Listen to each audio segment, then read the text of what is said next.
和老公回农村改造老房子，柴火灶是怎么建的？今天带大家看一看，这是厨房原来的样子，经过了拆，这是现在的样子。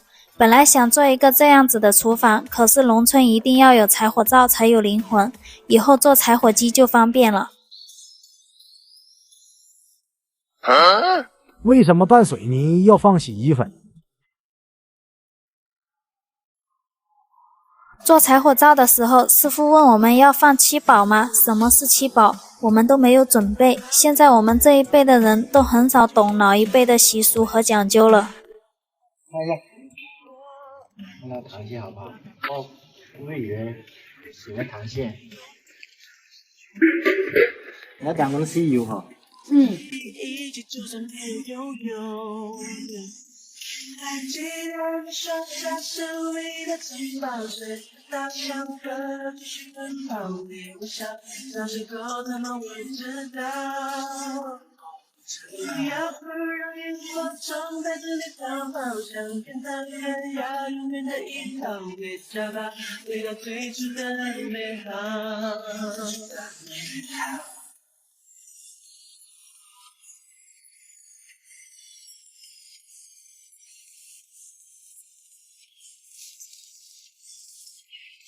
就在店里最亲密看到累了，坐在水口旁边风也听到怕了，现在多少了？我靠着大太阳，整个风跟着歌是到了，哦哦，紧张的心醉，哦哦，在路上见不到心碎，珍惜一切，就算没有拥有。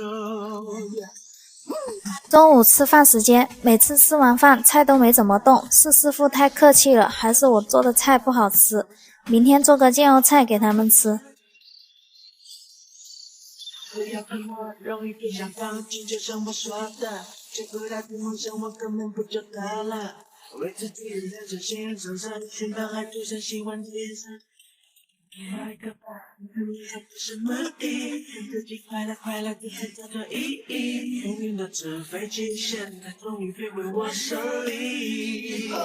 我们让它快乐，就在店里最亲密看到累了，坐在水口旁边风也听到怕了，现在多少了？我靠着大太阳，整个风跟着歌是到了，哦哦，紧张的心醉，哦哦，在路上见不到心碎。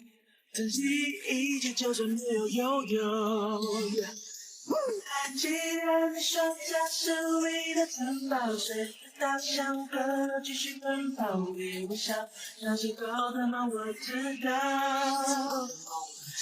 要不让萤火虫带着你逃跑，向天堂天涯，永远的依靠，别找到回到最初的美好。